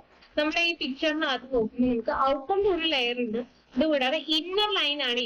ഈ ഇന്നർ ലൈൻസിന് പ്രൊജക്ഷൻസ് ഉണ്ട്, ഇങ്ങനെ വളഞ്ഞിരിക്കുന്ന പ്രൊജക്ഷൻസ് ഉണ്ട്. ഇതിനെ പറയുന്ന പേരാണ് ക്രിസ്റ്റേ. ഇത് എക്സാം ചോദിക്കാൻ സാധ്യതയുണ്ട്. ഇതിനിങ്ങനെ ഇരിക്കുന്ന ഈ പോർഷനെ പറയുന്ന പേരെന്താണ്? ക്രിസ്റ്റേ എന്ന് പറയാൻ കാരണം ക്രിസ്റ്റയാണ്. ഇനി ഈ ക്രിസ്റ്റയ്ക്കുള്ളിൽ ഒരു ലിക്വിഡ് ഉണ്ട്. അതായത് ഈ ഒരു മൈറ്റോകോൺട്രിയയുടെ ഉള്ളിലുള്ള ഈ ലിക്വിഡിനെ പറയുന്ന പേരാണ് എന്തെന്ന് പറയുന്നത്? മെട്രിക്സ് എന്ന് പറയും. എന്താണ്? മെട്രിക്സ്. അപ്പൊ ഡബിൾ ലെയർഡ് ആണ്. ഇന്നർ ലെയറിനകത്ത് ഇങ്ങനെ ഫോൾഡിങ്സ് ഉണ്ട്. ആ ഫോൾഡിങ്സിനെ പറയുന്ന പേരാണ് ക്രിസ്റ്റൽ. ഇതിനുള്ളിലുള്ള ലിക്വിഡിനെ പറയുന്ന പേരാണ് മെട്രിക്സ് എന്ന് പറയുന്നത്. മെട്രിക്സ് എന്ന് പറയും. ഓക്കെ അല്ലേ? ഇനി ഈ മൈറ്റോകോൺട്രിയയുടെ ഒരു പ്രത്യേകതയാണ് power house of the cell എന്ന് അറിയപ്പെടുന്നു എന്ന് നമ്മൾ പറഞ്ഞില്ലേ. എന്തുകൊണ്ടാണ് ഇവരെ power house of the cell എന്ന് വിളിക്കുന്നതെന്ന് ചോദിച്ചു കഴിഞ്ഞാൽ ഇവർക്ക് എന്ത് പ്രൊഡ്യൂസ് ചെയ്യാൻ പറ്റുന്നത് കൊണ്ടാണ്? ഇവർക്ക് ആക്ച്വലി എനർജിനെ പ്രൊഡ്യൂസ് ചെയ്യാൻ പറ്റും. എനർജി സിന്തസിന് പറ്റുന്ന ആൾക്കാരാണ് ഈ മൈറ്റോകോൺട്രിയ എന്ന് പറയുന്നത്. അവർക്ക് എനർജി സിന്തസിന് പോസിബിൾ ആയിട്ടുള്ള ആൾക്കാർ. എങ്ങനെയാണ് ഇവർ എനർജി സിന്തസൈസ് ചെയ്യുന്നത്? അത് സെല്ലുലാർ റെസ്പിറേഷൻ വഴിയാണ് എനർജി സിന്തസൈസ് ചെയ്യുന്നത്. അപ്പൊ പവർ ഹൗസ് എന്നറിയപ്പെടാൻ കാരണം എനർജിനെ പ്രൊഡ്യൂസ് ചെയ്യുന്നു. എനർജിനെ അവർ പ്രൊഡ്യൂസ് ചെയ്യുന്ന പ്രോസസ്സിനെ പറയുന്ന പേരാണ് സെല്ലുലാർ റെസ്പിറേഷൻ എന്ന് പറയുന്നത്. അപ്പൊ സെല്ലുലാർ റെസ്പിറേഷന്റെ സൈറ്റ് എവിടെയാണെന്ന് ചോദിച്ചാൽ അത് എവിടെയാണ്? മൈറ്റോകോൺട്രിയ. സെല്ലുലാർ റെസ്പിറേഷന്റെ സൈറ്റ് എന്ന് പറയുന്നത് മൈറ്റോകോൺട്രിയ ആണ്. എവിടെയാണ് പവർ സിന്തസൈസ് ചെയ്യുന്നത്, എനർജി സിന്തസൈസ് ചെയ്യുന്നത് എവിടെയാണെന്ന് ചോദിച്ചാൽ മൈറ്റോകോൺട്രിയ. ഇനി എന്തിന്റെ രൂപത്തിലാണ് ഈ എനർജി ഇവർ സ്റ്റോർ ചെയ്ത് വെക്കുന്നത് ചോദിച്ചു കഴിഞ്ഞാൽ ATP അഥവാ അഡിനോസിൻ ട്രൈഫോസ്ഫേറ്റിന്റെ രൂപത്തിലാണ്. Adenosine triphosphate. ഇവരെ നമുക്ക് energy currency of the cell എന്ന് പറയാം. Energy currency of the cell എന്ന് പറയാൻ പറ്റും. ഇതേപോലെ തന്നെ ഇവരൊരു പ്രോക്യാരിയോട്ടിക് സ്ട്രക്ചറിന് സമാനമായിട്ടുള്ള എന്താണ് ഫങ്ഷൻസ് നിർവഹിക്കുന്നവരായതുകൊണ്ട് തന്നെ ഒരു യൂക്കാരിയോട്ടിക് സെല്ലിനകത്ത് ഉള്ളിലുള്ള പ്രോക്യാരിയോട്ടിക് സ്ട്രക്ചർ എന്നും ആരെ അറിയപ്പെടുന്നുണ്ട്? മൈറ്റോകോൺട്രിയയെ അറിയപ്പെടുന്നു. അപ്പൊ പവർ ഹൗസ് ആണ്. ഒരു പ്രോക്യാരിയോട്ടിക് സ്ട്രക്ചറിന് സിമിലർ ആണ്. 2 മെംബ്രെയിൻ ഉണ്ട്. ഇന്നർ മെംബ്രെയിനിൽ ക്രിസ്റ്റേ ഉണ്ട്. ഉള്ളിലൊരു ഫ്ലൂയിഡ് ഉള്ളത് എന്താണ്? മെട്രിക്സ് ആണ് അറിയപ്പെടുന്നത്. സൈറ്റ് ഓഫ് സെല്ലുലാർ റെസ്പിറേഷൻ എന്ന് ചോദിച്ചാൽ മൈറ്റോകോൺട്രിയ. അഡീഷണൽ DNA കാണുന്ന ഒരു സെൽ ഓർഗനൽ ചോദിച്ചു കഴിഞ്ഞാൽ മൈറ്റോകോൺട്രിയ ആണ്. മൈറ്റോകോൺട്രിയയിൽ കാണുന്ന DNA നമുക്ക് മൈറ്റോകോൺട്രിയ DNA എന്ന്. അടുത്ത ഏരിയ എന്ന് പറയുന്നത് ഗോൾഗി ബോഡീസ് ആണ്. ഗോൾഗി ബോഡി എന്ന് പറഞ്ഞാൽ എന്താണ്? ഗോൾഗി ബോഡീസ് എന്ന് പറഞ്ഞു കഴിഞ്ഞാൽ ഗോൾഗി ബോഡീസ് കണ്ടുപിടിച്ച വ്യക്തിയുടെ പേര് കെമിലോ ഗോൾഗി എന്നാണ്. ഇത് ആക്ച്വലി ഒരു പാക്കേജിങ്ങിനും അതേപോലെ തന്നെ സ്റ്റോറേജിങ്ങിനും ഒക്കെ പ്രോട്ടീൻസിനെയും ലിപ്പിഡ്സിനെയും പാക്ക് ചെയ്യാനും അവരെ സ്റ്റോർ ചെയ്ത് വെക്കാനും പ്രോസസ് ചെയ്യാനും ഒക്കെ സഹായിക്കുന്ന ഒരു സെൽ ഓർഗനെയാണ് ഗോൾഗി ബോഡീസ് എന്ന് പറയുന്നത്. ഗോൾഗി ബോഡീസ് എന്ന് പറയുന്നത് എന്താണ്? Storage, processing and packaging of proteins and lipids. ലിപ്പിഡ്സിനെയും പ്രോട്ടീൻസിനെയും പാക്കേജിങ്ങും പ്രോസസിങ്ങിനും സ്റ്റോറേജിനും സഹായിക്കുന്ന ഒരു ഓർഗനലെയാണ് നമ്മുടെ ഗോൾഗി ബോഡീസ് എന്ന് പറയുന്ന. പേരിനകത്ത് തന്നെ നമുക്ക് ആരെ കണ്ടുപിടിച്ചെന്ന് മനസ്സിലാവും. ഓക്കെ അല്ലേ?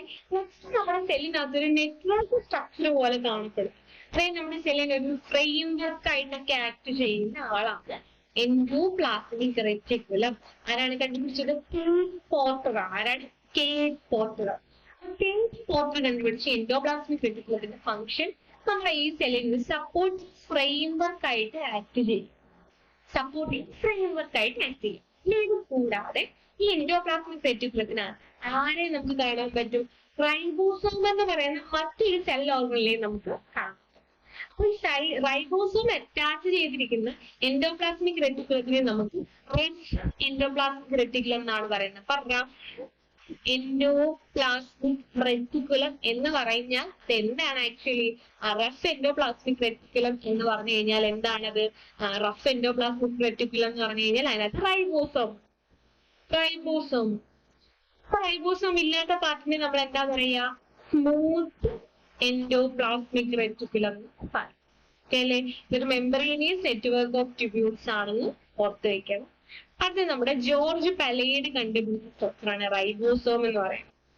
റൈബോസോം എന്താണ് മെയിൻ ഫംഗ്ഷൻ എന്ന് ചോദിച്ചാൽ പ്രോട്ടീൻസുകളെ പ്രൊഡ്യൂസ് ചെയ്യുക. പ്രോട്ടീൻ സിന്തസിസ് ആണ് മെയിൻ ഫംഗ്ഷൻ. റൈബോസോമിന്റെ ഫംഗ്ഷൻ പ്രോട്ടീൻ സിന്തസിസ് ആണ്. ചെറിയ ചെറിയ ഗ്രാനുവൽസുകൾ പോലെ എന്താണ് സെല്ലിനുള്ളിൽ കാണപ്പെടുന്ന ആൾക്കാരാണ്. ഇത് നിർമ്മിച്ചിരിക്കുന്നത് RNA കൊണ്ടാണ്. റൈബോ ന്യൂക്ലിക് ആസിഡ് ആസിഡുകൾ കൊണ്ട് നിർമ്മിച്ചിരിക്കുന്ന ആളെയാണ് റൈബോസോം എന്ന് പറയുന്നത്. Ribosome made up of ribonucleic acid. Function എന്താണ്? Protein synthesis. എനർജി സിന്തസിസ് ആരുടെ ഫംഗ്ഷൻ ആണ്? മൈറ്റോകോൺഡ്രിയയുടെ ഫംഗ്ഷൻ ആണ്. അതുപോലെ തന്നെ സ്റ്റോറേജും പ്രോസസിംഗ് ഒക്കെ ആരുടെ ഫംഗ്ഷൻ ആണ്? Golgi bodies. സപ്പോർട്ടിംഗ് ഫ്രെയിംവർക്ക് ആയിട്ട് ആക്ട് ചെയ്യുന്ന ആരാണ്? Endoplasmic reticulum. ഇങ്ങനെയുള്ള കാര്യങ്ങളൊക്കെ നമ്മൾ ആ ഒരു 1 വേർഡിൽ പഠിക്കുന്ന കാര്യങ്ങളെല്ലാം നമുക്ക് ഇമ്പോർട്ടൻ്റ്. ലൈസോസോംസ് എന്ന് പറഞ്ഞു കഴിഞ്ഞാൽ ക്രിസ്ത്യൻ ഡേഡിയോ ആണ് കണ്ടുപിടിച്ചത്. ലൈസോസോം എന്ന് പറയുന്നത് ഇൻട്രാ സെല്ലുലാർ ഡൈജഷൻ. സെല്ലിനകത്തോട്ട് വരുന്ന ഫോറിൻ ഒബ്ജക്ട്സുകളെ എന്താണ് നശിപ്പിച്ച് കളയുന്നത്? ഇൻട്രാ സെല്ലുലാർ ഡൈജഷൻ ആണ് ലൈസോസോമിന്റെ ഫംഗ്ഷൻ. ഈ ലൈസോസോമിനെ suicidal bag of the cell എന്നും അറിയപ്പെടും. Suicidal bag of the cell എന്നറിയപ്പെടുന്ന ആരെന്ന് ചോദിച്ചാൽ ലൈസോസോം ആണ്. അതേപോലെ തന്നെ ഇൻട്രാ സെല്ലിനുള്ളിലുള്ള ഡൈജഷനെ സഹായിക്കും. അതുപോലെ തന്നെ RBCയിൽ ആര് ആബ്സെന്റ് ആയിരിക്കും? ലൈസോസും ആബ്സെന്റ് ആയിരിക്കും. ഇതൊരു സിംഗിൾ മെംബ്രെയിൻ ബൗണ്ട് സ്ട്രക്ചറാണ്. ഇവിടെയാണ് സിംഗിൾ മെംബ്രെയിൻ ബൗണ്ട് സ്ട്രക്ചറാണ് ലൈസോസം. ഈ സെൽ ഓർഗനൈസ് എല്ലാം കാണപ്പെടുന്നത് എവിടെയാണ്? സൈറ്റോപ്ലാസത്തിലാണ് സെൽ ഓർഗനൈസ് എല്ലാം നമുക്ക് കാണാം. ഇനി അടുത്തത് എന്താണ്? സെൻട്രോസോം ആണ്. സെൻട്രോസോം ആക്ച്വലി സെൽ ഡിവിഷൻ സഹായിക്കുന്ന ആൾക്കാരാണ്. പക്ഷെ ഇവർക്ക് പ്രത്യേകതയുണ്ട്. ഇവരെ നമുക്ക് എവിടെ മാത്രമേ കാണാൻ പറ്റുള്ളൂ? അനിമൽ സെല്ലിൽ മാത്രമേ നമുക്ക് സെൻട്രോസോമുകളെ കാണാൻ പറ്റുള്ളൂ. അപ്പൊ സെൻട്രോസോമുകളെ നമുക്ക് എവിടെ മാത്രമേ കാണാൻ പറ്റുള്ളൂ എന്ന് ചോദിച്ചു കഴിഞ്ഞാൽ നമുക്ക് അനിമൽ സെല്ലുകളിൽ മാത്രമേ സെൻട്രോസോമുകളെ കാണാൻ പറ്റുള്ളൂ. കണ്ടുപിടിച്ച വ്യക്തിയുടെ പേരെന്താന്ന് ചോദിച്ചു കഴിഞ്ഞാൽ അത് തിയോഡോർ ബോവറി. എന്താണ്? തിയോഡോർ ബോവറിയാണ് സെൻട്രോസോം കണ്ടുപിടിക്കുന്നത്. എന്താണ് സെൻട്രോസോമിന്റെ ഫംഗ്ഷൻ എന്ന് ചോദിച്ചു കഴിഞ്ഞാൽ സെൽ ഡിവിഷൻ ആണ് എന്ത് ചെയ്യുന്നത്? സെൽ ഡിവിഷനെ സഹായിക്കുന്നതാണ്. മെംബ്രെയിൻ ഇല്ലാത്ത ആണ്. 2 സെൻട്രോമിയേഴ്സ് കൊണ്ടാണ് ഇവര് സെൻട്രോസോം എന്ന് പറയുന്നത്. അനിമൽ സെല്ലിൽ മാത്രം കാണുന്ന സ്ട്രക്ചറാണ് സെൻട്രോസോം. അടുത്തതായിട്ട് നമ്മൾ പഠിക്കാൻ പോകുന്നത് പ്ലാസ്റ്റിഡ്സിനെ പറ്റിയാണ്. എന്താണ്? പ്ലാസ്റ്റിഡ്സ് തന്നെ നമുക്ക് എവിടെ മാത്രമേ കാണുള്ളൂ എന്ന് മനസ്സിലാവും. പ്ലാസ്റ്റിഡ്സ് മാത്രം കാണപ്പെടുന്ന സ്ട്രക്ചറാണ് ഈ പ്ലാസ്റ്റിഡ്സ് എന്ന് പറയുന്നത്. എന്താണ് പ്ലാസ്റ്റിഡ്സ് എന്ന് ചോദിച്ചു കഴിഞ്ഞാൽ ഫോട്ടോസിന്തസിസിനെ സഹായിക്കുന്ന പിഗ്മെന്റ്സുകളുള്ള ഒരു സെന്ററാണ് ഈ പ്ലാസ്റ്റിഡ്സ് എന്ന് പറയുന്നത്. കണ്ടുപിടിച്ച സയന്റിസ്റ്റ് ഏണസ്റ്റ് ഹേക്കൽ. അപ്പൊ ഈ പ്ലാസ്റ്റിഡ്സ് മെയിൻലി പ്ലാന്റ്സിൽ 3 ടൈപ്പ് ഉണ്ടായിരുന്നു. Chromoplast, chloroplast, leucoplast. കൊടുത്തിട്ടുണ്ട് ക്രോമോപ്ലാസ്റ്റ്, ക്ലോറോപ്ലാസ്റ്റ് ആൻഡ് ല്യൂക്കോപ്ലാസ്റ്റ്. ഇവർ 3 പേരുമാണ് ഡിഫറെന്റ് ടൈപ്സ് ഓഫ് പ്ലാസ്റ്റിഡ്സ് എന്ന് പറയുന്നത്. ഏതൊക്കെയാണ്? Chromoplast, chloroplast, leucoplast. ഇത് ക്രോമോപ്ലാസ്റ്റിന്റെ ഡിഫറെന്റ് കളർ പിഗ്മെന്റ്സുകളാണുള്ളത്. ഡിഫറെന്റ് പിഗ്മെന്റ്സുകൾ ഉള്ളതാണ് ക്രോമോപ്ലാസ്റ്റ് എന്ന് പറയുന്നത്. ക്ലോറോപ്ലാസ്റ്റ് എന്ന് പറയുന്നത് അതിനകത്ത് ക്ലോറോഫിൽസ് ആണ്. അതെന്ന് വെച്ചാൽ ഏത് കളറായിരിക്കും? ഗ്രീൻ കളറായിരിക്കും. ഏത് കളറായിരിക്കും? ഗ്രീൻ കളറായിട്ടുള്ള പിഗ്മെന്റ്സുകൾ അടങ്ങിയിരിക്കുന്നതാണ് ക്ലോറോപ്ലാസ്റ്റ്. ല്യൂക്കോപ്ലാസ്റ്റ് എന്ന് പറയുന്നത് എന്താണ്? ആക്ച്വലി ല്യൂക്കോപ്ലാസ്റ്റ് എന്ന് പറഞ്ഞു കഴിഞ്ഞാല് കളേഴ്സ് ഒന്നും ഇല്ലാത്ത നോ കളറാണ് ആരുടെ പ്രത്യേകത? ല്യൂക്കോപ്ലാസ്റ്റ്. ചോദിക്കും, വളരെ ഇമ്പോർട്ടന്റ് ആണ്. ഓക്കെ, ചിലപ്പോ ഇങ്ങനെയായിരിക്കും ചോദിക്കുന്നത്. ഫ്രൂട്ട്സിനൊക്കെ ഇങ്ങനെ ഡിഫറെന്റ് കളേഴ്സിൽ ആ കളേഴ്സ് ഉള്ളത് ഏത് പ്ലാസ്റ്റിക്സിന്റെ പ്രസൻസ് കൊണ്ടാണ്? ക്രോമോപ്ലാസ്റ്റ്. അല്ലെങ്കിൽ ഏതെങ്കിലും ഡിഫറെന്റ് കളേഴ്സ് ഉള്ള ലീഫ് എന്തിന്റെ പ്രത്യേകതയാണ്? ക്രോമോപ്ലാസ്റ്റിന്റെ പ്രത്യേകതയാണ്. പ്ലാസ്റ്റിക്സ് കാണുന്നത് ലീഫിലാണ് എന്നുള്ള കാര്യം നിങ്ങൾ ഓർത്ത് വെച്ചേക്കണം. അപ്പൊ പ്ലാസ്റ്റിക്സ് എവിടെ മാത്രമേ കാണുള്ളൂ? പ്ലാൻ എന്ന് പറയുന്നത് പ്ലാന്റ്സിന്റെ പ്ലാൻ ആണെന്ന് ആലോചിച്ചാൽ പ്ലാന്റ്സിലാണ് പ്ലാസ്റ്റിക്സ് കാണുന്നത്. ഇനി നമുക്ക് സെൽ കിച്ചൺ ഓഫ് സെൽ എന്നറിയപ്പെടുന്ന ആക്ച്വലി എന്താണ്? ഈ ലീഫാണ്. ലീഫിൽ ക്ലോറോപ്ലാസ്റ്റിലാണ് ഇത് നടക്കുന്നത്, ഫോട്ടോസിന്തസിസ് ആണ് നടക്കുന്നത്. അതിനെ സഹായിക്കുന്ന പിഗ്മെന്റ് ആണ് ഈ ക്ലോറോഫിൽ എന്ന് പറയുന്നത്. ക്ലോറോഫിൽസിൽ ഫോട്ടോസിന്തസിസിന് സഹായിക്കും. അതുവഴി എന്തുണ്ടാവും? ഓക്സിജൻ ഒരു ബൈ പ്രോഡക്റ്റ് ആയിട്ടുണ്ടാവും. ഓക്സിജൻ ആണ് മറ്റ് ലിവിങ് ഓർഗാനിസം എല്ലാം എന്ത് ചെയ്യുന്നത്? കൺസ്യൂം ചെയ്യുന്നത്.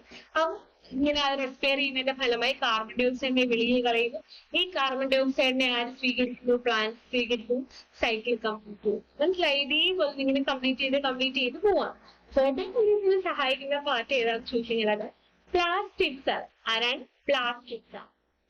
നെക്സ്റ്റ് നോക്കിക്കഴിഞ്ഞാണെങ്കിൽ വാക്യൂള. വാക്യൂള ആക്ച്വലി നമുക്ക് അനിമൽ സെല്ല് എടുത്ത് നോക്കിയാലും പ്ലാന്റ് സെല്ല് എടുത്ത് നോക്കിയാലും നമുക്ക് വാക്യൂളിനെ കാണുന്നു. പക്ഷേ അനിമൽ സെല്ല് എടുത്ത് നോക്കിക്കഴിഞ്ഞാൽ ഈ വാക്യൂളിന്റെ സൈസ് ഭയങ്കര കുറവായിരിക്കും. എവിടെയാണ് അനിമൽ സെല്ലിന്റെ സൈസ് കുറവായിരിക്കുന്നത്? അത് വാക്യൂളില് അനിമൽ സെല്ലിന് വാക്യൂളിന്റെ സൈസ് കുറവായിരിക്കും. പ്ലാന്റ് സെല്ലിൽ കുറച്ചുകൂടെ സൈസ് കൂടുതലായിരിക്കും. എന്താണ് ഇവരുടെ ഫംഗ്ഷൻ എന്ന് ചോദിച്ചു കഴിഞ്ഞാൽ നമ്മൾ ഈ സെൽസുകൾ പ്രൊഡ്യൂസ് ചെയ്യുന്ന ടോക്സിക് ആയിട്ടുള്ള മെറ്റബോളിക് വേസ്റ്റുകൾ, അതായത് സെൽസിൽ നടക്കുന്ന മെറ്റബോളിക് ആക്ടിവിറ്റീസിന്റെ ഫലമായി ഉണ്ടാകുന്ന ടോക്സിക് ആയിട്ടുള്ള വേസ്റ്റുകളെ സ്റ്റോർ ചെയ്യുന്ന ആൾക്കാരാണ് ആരെന്ന് പറയുന്നത്? ഈ വാക്യൂൾ എന്ന് പറയുന്നത്. അപ്പൊ ഈ വാക്യൂള് സൈസിന് മാത്രമുള്ള വ്യത്യാസം രണ്ടുപേരിലും ഉണ്ട്. അനിമൽ സെല്ലിലും ഉണ്ട്, പ്ലാന്റ് സെല്ലിലും. ആന്റൺ ലീവൻ ഹുക്കാണ് കണ്ടുപിടിക്കുന്നത്. അപ്പൊ മെയിൻ ആയിട്ട് എന്താണ്? Expression and Osmo regulation. ഒരു സെല്ലിൽ എക്സ്പ്രഷൻ ആൻഡ് ഓസ്മോ റെഗുലേഷൻ ചെയ്യുന്ന ആരാണെന്ന് ചോദിച്ചു കഴിഞ്ഞാൽ അത് ആരാണ്? വാക്യൂളാണ്. അല്ലേ? വാക്യൂളിനെ പറ്റിയുള്ള കാര്യമാണ് നമ്മൾ, അത്രയും കാര്യങ്ങളാണ് നമ്മൾ വാക്യൂളിനെ പറ്റി പഠിച്ചത്. ഇമ്പോർട്ടന്റ് ആണ്. ചിലപ്പോൾ ചോദിക്കുന്നത് അനിമൽ സെല്ലുണ്ട് പക്ഷെ സൈസ് വളരെ കുറവായിട്ടുള്ള ഒരു സ്ട്രക്ചർ ഏതാന്ന് ചോദിച്ചു കഴിഞ്ഞാൽ അത് ആരാണ്? വാക്യൂളാണ്. ലാസ്റ്റ് വളരെ ഇമ്പോർട്ടന്റ് ആണ്, നമ്മുടെ സെല്ലിന്റെ കൺട്രോൾ റൂം എന്ന് അറിയപ്പെടുന്ന ആളാണ്. സെല്ലിന്റെ കൺട്രോൾ റൂം എന്ന് അറിയപ്പെടുന്ന ആളാണ് നമ്മുടെ ന്യൂക്ലിയസ്. ന്യൂക്ലിയസ് കണ്ടുപിടിക്കുന്ന റോബർട്ട് ബ്രൗൺ ആണ്. റോബർട്ട് ബ്രൗൺ കണ്ടുപിടിച്ച സ്ട്രക്ചർ ഏതാന്ന് ചോദിച്ചു കഴിഞ്ഞാൽ നിങ്ങൾ എന്ത് ആൻസർ ചെയ്യുന്നത്? ന്യൂക്ലിയസ്. റോബർട്ട് ഹുക്ക് എന്താ കണ്ടുപിടിച്ചത്? അത് സെല്ലാണ്. ഈ സെല്ലും ന്യൂക്ലിയസും തമ്മിൽ തിരിഞ്ഞു പോകും. റോബർട്ട് ബ്രൗണും തമ്മിൽ തിരിഞ്ഞു പോകരുത്. നമ്മൾ റോബർട്ട് ബ്രൗൺ ഏറ്റവും അവസാനമാണ് പഠിക്കുന്നത്. ആരുടെ കൂടെയാണ് നമ്മൾ പഠിക്കുന്നത്? ന്യൂക്ലിയസിന്റെ കൂടെ. കൺട്രോൾ റൂം എന്ന് പറയാൻ കാരണം സെല്ലിൽ നടക്കുന്ന ആക്ടിവിറ്റീസിനെ കൺട്രോൾ ചെയ്യുന്ന ആളാണ് ന്യൂക്ലിയസ്. ന്യൂക്ലിയസിനുള്ളിലുള്ള സ്പെറിക്കൽ സ്ട്രക്ചറിനെ പറയുന്ന പേരെന്താണെന്ന് ക്വസ്റ്റ്യൻ ചോദിക്കാം. ആ സ്പെറിക്കൽ സ്ട്രക്ചറിനെ പറയുന്ന പേരാണ് ന്യൂക്ലിയോലസ്. എന്താണ് ന്യൂക്ലിയോസ്? അപ്പൊ നമ്മുടെ സെല്ലിനുള്ളിൽ കാണുന്ന ന്യൂക്ലിയസിനുള്ളിൽ കാണുന്ന സ്പെറിക്കൽ ബോഡിയാണ് ന്യൂക്ലിയോലസ് എന്ന്. ഇത് കൂടാതെ സെല്ലില് ക്രൊമാറ്റിൻസുകൾ ഉണ്ടാവും. അതായത് സെല്ലിനുള്ളിൽ കാണുന്ന ഈ ന്യൂക്ലിയസിനുള്ളിൽ കാണുന്ന ലോങ് ത്രെഡ് ലൈക്ക് സ്ട്രക്ചേഴ്സ് ആണ് ക്രൊമാറ്റിൻസ്. സെൽ ഡിവിഷന്റെ സമയത്ത് ഈ ക്രൊമാറ്റിൻസ് എന്തായിട്ട് മാറും? ക്രോമസോംസ് ആയിട്ട് മാറും. ക്രോമസോംസ് ഈ ന്യൂക്ലിയസിനുള്ളിലാണ് ജെനറ്റിക് മെറ്റീരിയൽ. എന്താണ് ജെനറ്റിക് മെറ്റീരിയൽ എന്ന് പറഞ്ഞു കഴിഞ്ഞാൽ നമ്മുടെ പാരന്റ്സിലും അല്ലെങ്കിൽ ഗ്രാൻഡ് പാരന്റ്സിലും ഒക്കെ നിൽക്കുന്ന ആ ഒരു ക്യാരക്ടേഴ്സിനെ ഇങ്ങനെ ട്രാൻസ്ഫർ ചെയ്ത ക്യാരക്ടേഴ്സ് ഇരിക്കുന്ന ജീനുകൾ പറയും. അപ്പൊ ഈ ജീനുകൾ അടങ്ങിയിരിക്കുന്നതാണ് ജെനറ്റിക് മെറ്റീരിയൽ. അപ്പൊ അതിങ്ങനെ ഓരോ തലമുറ ട്രാൻസ്ഫർ ചെയ്ത് വരുമ്പോൾ അത് സ്റ്റോർ ചെയ്ത് എവിടെയാണ് വെച്ചിരിക്കുന്നത്? നമ്മുടെ ന്യൂക്ലിയസിനുള്ളിൽ. അത്രയും പ്രൊട്ടക്റ്റഡ് ആയിട്ടാണ് നമ്മുടെ ഈ ജെനറ്റിക് മെറ്റീരിയൽ ഇരിക്കുന്നത്. ശരിയല്ലേ? നോക്കിക്കേ, ഈ ന്യൂക്ലിയസ് വളരെ ഇമ്പോർട്ടന്റ് ആണ് കേട്ടോ. ഈ ന്യൂക്ലിയസിനുള്ളിൽ കാണുന്ന ടൈനി സ്പെറിക്കൽ ബോഡീസിനെ പറയുന്ന പേരെന്താണ്? ന്യൂക്ലിയോലസ് എന്നാണ് പറയുന്നത്. എന്താണ്? ന്യൂക്ലിയോലസ് എന്നാണ് പറയുന്നത്. It also carries and essential structure called chromosome. മനുഷ്യരുടെ ക്രോമസോം നമ്പർ എത്രയാണെന്ന് അറിയാലോ? 23 പെയർസ് ആണ്. ന്യൂക്ലിയസിനെ സംബന്ധിച്ച് ആരാണ് കണ്ടുപിടിക്കുന്നത്? Control room of the cell, genetic materials ഇരിക്കുന്ന സ്ഥലം, ഇതെല്ലാമാണ് ന്യൂക്ലിയസിന്റെ മെയിൻ ഫംഗ്ഷൻ. അല്ലേ? അപ്പം നമ്മുടെ ഈ ന്യൂക്ലിയസിലുള്ള നമ്മുടെ ക്രോമസോമിന്റെ ഡബിൾ ഹെലിക്കൽ സ്ട്രക്ചർ കണ്ടുപിടിച്ച ആരാണ്? ഈ വാട്സൺ ആണ്. ഇങ്ങനെ റിലേറ്റ് ചെയ്തിട്ടുള്ള കാര്യങ്ങളും കൂടി പഠിച്ചേക്കും. അപ്പൊ നമ്മൾ ഇന്ന് ക്ലാസ്സിൽ ഡിസ്കസ് ചെയ്തത് വളരെ ബേസിക് ആയിട്ട് ഒരു സർഫസ് ലെവല് ഒരു ക്ലാസ് ആയിരുന്നു നമുക്ക് സെല്ലിനെ പറ്റി. ഇത്രയൊക്കെ കാര്യങ്ങൾ നിങ്ങൾ അതിനകത്ത് പഠിച്ചു വെക്കണം എന്നുള്ളതാണ് ഇതിനകത്ത് ഞാൻ പറയാൻ ഉദ്ദേശിക്കുന്നത്. കാരണം നമ്മൾ ഇതിന്റെ ഡീറ്റെയിൽഡ് ആയിട്ടുള്ള ക്ലാസ്സുകളൊക്കെ അതായത് നമ്മുടെ സെല്ലിനെ പറ്റി കൂടുതലായിട്ടുള്ള കാര്യങ്ങൾ പ്രീവിയസ് ഇയർ ക്വസ്റ്റ്യൻസുകൾ നോക്കി മനസ്സിലാക്കാം. അപ്പൊ പ്രീവിയസ് ഇയർ ക്വസ്റ്റ്യൻസ് നമ്മൾ ഡിസ്കസ് ചെയ്യും. ആ ഒരു ക്വസ്റ്റ്യൻസിൽ നിന്ന് എന്താണ് നമുക്ക് മാക്സിമം കാര്യങ്ങൾ എക്സാമിന് ഇനിയും വരാൻ പോകുന്ന കാര്യങ്ങൾ നമുക്ക് കിട്ടും. എക്സാം എന്ന് പറയുന്നത് ശരിക്കും എന്താണ്, ഒരുപാട് ടൈമൊന്നുമില്ല. റെയിൽവേ എക്സാംസുകളൊക്കെ ഉടനെ വിളിക്കുന്നുണ്ട്. നിങ്ങളുടെ NTPC ആണെങ്കിൽ ഇപ്പൊ RPF വിളിച്ചു, ഇതുവരെ ടെക്നീഷ്യൻ ALP വിളിച്ചു, ഓരോന്ന് ഇങ്ങനെ വിളിച്ച് വരുന്നുണ്ടാവും. അപ്പൊ നമുക്ക് ജസ്റ്റ് നമ്മുടെ ഈ മെമ്പേഴ്സിനെ ഒന്ന് ഫൈൻഡ് ഔട്ട് ചെയ്യാം. ഇതാണ് മൈറ്റോകോൺട്രിയ, ന്യൂക്ലിയസ് ഉണ്ട്, ന്യൂക്ലിയസിനുള്ളിലാണ് DNA പൊസിഷൻ എന്ന് പറയുന്നത്. ഇതാണ് എൻഡോപ്ലാസ്മിക് റെറ്റിക്കുലം, ഇതാണ് ഗോൾഗി ബോഡീസ്, ഇതാണ് ലൈസോസോം എന്ന് പറയുന്നത്. ഗ്രന്യൂൾസ് പോലെ ഇരിക്കുന്ന ആളെ കണ്ടോ, ഇതാണ് റൈബോസോം എന്ന് പറയുന്നത്. ഇവരെല്ലാം കിടക്കുന്ന ഒരു വാട്ടറി സബ്സ്റ്റൻസ് ആണ് സൈറ്റോപ്ലാസം. ക്ലിയർ അല്ലേ? അപ്പൊ ഇത്രയും കാര്യങ്ങളാണ് നമ്മൾ എന്ത് ചെയ്യുന്നത് ഇന്നത്തെ ക്ലാസ്സിൽ ഡിസ്കസ് ചെയ്യാൻ ഉദ്ദേശിച്ചത്. അപ്പം എല്ലാവരും നന്നായിട്ട് പഠിക്കുക. പഠിച്ചു കഴിഞ്ഞാൽ നമുക്ക് എന്താണ് ഉറപ്പായിട്ടും എക്സാം ക്വാളിഫൈ ചെയ്യാൻ പറ്റും. നിങ്ങളെല്ലാവരും പഠിക്കുന്ന എല്ലാവർക്കും ജോലി കിട്ടട്ടെ എന്ന് പ്രാർത്ഥിക്കുന്നു. All the very best.